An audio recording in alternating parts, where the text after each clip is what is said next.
Welcome to maths with अर्चना। आज class 7 का chapter congruent triangles मैं पढ़ाऊंगी। तो चलिए शुरू करते हैं। सबसे पहले आपको ये पता होना चाहिए कि शब्द कॉन्ग्रुएंट का मतलब क्या होता है। कोई भी दो ऑब्जेक्ट्स, भले अब हम ये दो इरेजर्स ले लें, क्योंकि ये दोनों एक ही साइज और शेप के हैं तो हम इन्हें बोलेंगे these erasers are congruent to each other. Similarly अगर हम शार्पनर्स लें तो आप देखेंगे कि इन दोनों की शेप और साइज एकदम सेम है। So we will say that these two objects are congruent to each other. These sharpeners are congruent to each other. इसके लिए हम टर्म यूज करते हैं कॉन्ग्रुएंट। सो सिमिलरली अगर हम ये दो मार्कर्स लें तो ये भी दोनों एक ही साइज के हैं और एक ही शेप के हैं। तो अगर हम इनको एक के ऊपर एक इस तरह से रखें तो हमें समझ में आ जाएगा कि ये कॉन्ग्रुएंट है। कॉन्ग्रुएंट का मतलब है same size and same shape. उनका आकार और उनकी मेजरमेंट दोनों सेम है। अब ये तो हमने 3D में बात करी, 3D ऑब्जेक्ट्स की बात करी। अगर हम 2D ऑब्जेक्ट्स की बात करें, अब मैंने ये कागज से कुछ सर्कल्स काटे हैं, ABCD, इनको मैंने नाम दिया है।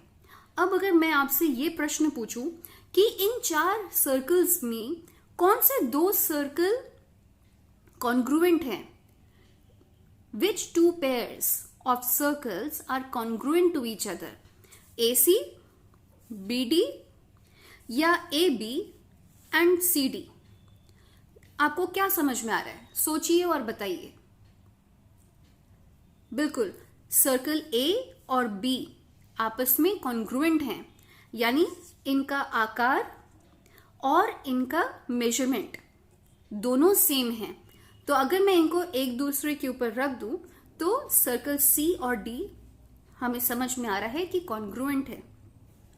Equal to sign with a curvy line, तो ये इसका सिंबल है। तो इक्वल टू साइन इसीलिए लगाते हैं क्योंकि इनका सेम मेजरमेंट है।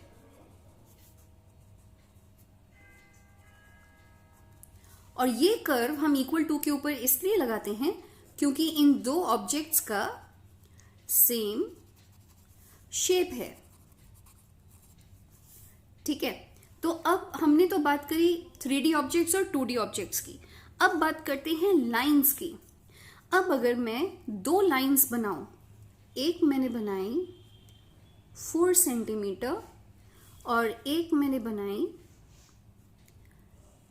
6 सेंटीमीटर।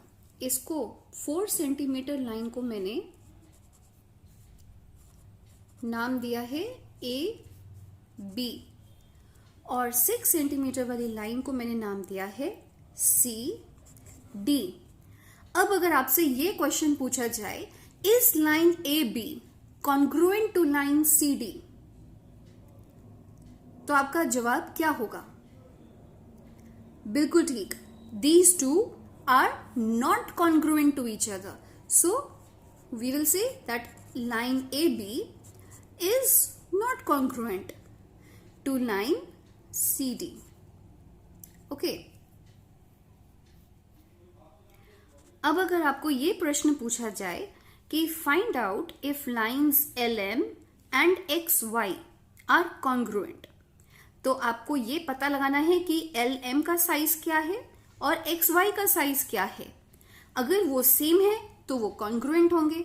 अगर ये दोनों का मेजरमेंट अलग है तो वो कॉन्ग्रुएंट नहीं होंगे, क्योंकि शेप तो इन दोनों के सेम ही है, क्योंकि दोनों लाइंस हैं।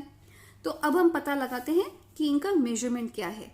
तो इनका साइज ये है 5.5 और XY का भी है 5.5। तो हम बोलेंगे since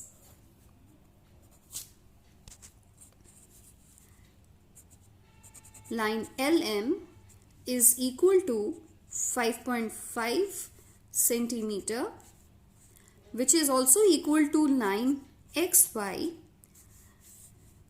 therefore line LM is congruent to line XY, और ये हमारा आंसर होगा।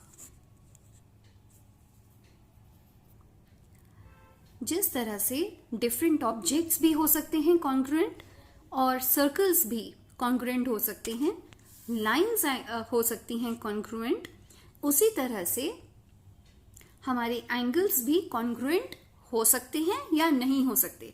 तो चलिए एक क्वेश्चन लेते हैं, find out which of the following angles are congruent. तो इसका मतलब है हमें पता लगाना है कि इन सारे एंगल्स में से कौन से वो एंगल्स हैं जो एक दूसरे के साथ कॉन्ग्रुएंट है। क्या ये दो कॉन्ग्रुएंट है, क्या ये दो कॉन्ग्रुएंट है, या फिर ये और ये वाला कॉन्ग्रुएंट है। तो हमें ये पता लगाना है। तो चलिए पता लगाने के लिए हम सबसे पहले अपना प्रोट्रैक्टर लेंगे और देखेंगे कि इनका एंगल का साइज क्या है। What is the angle being formed by ABC। तो ये है 40 डिग्री। सो ये वाला एंगल हमें पता चल गया है 40 डिग्री। नाउ सिमिलरली ये वाला एंगल हम पता करेंगे, ये वाला एंगल है 80 degree. So GHI is equal to 80 degree, angle GHI. Now angle MNO, let's see क्या बनता है। ये है हमारा 80 degree. So angle MNO is equal to 80 degree.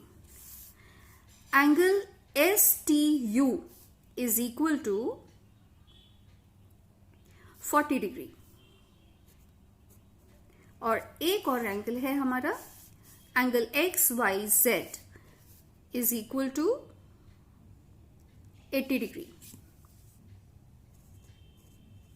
तो ये 1 2 3 4 5 ये 5 एंगल्स में से कौन कौन से एक दूसरे के साथ कॉन्ग्रुएंट है हम वो लिखेंगे। कैसे लिखेंगे? Angle ABC, angle ABC is congruent with STU। तो हम लिखेंगे ये वाला साइन और लिखेंगे एंगल STU। अब हमारे 80 डिग्री के 3 एंगल्स हैं। तो एक है एंगल GHI, MNO, XYZ। तो हम लिखेंगे angle GHI is congruent to MNO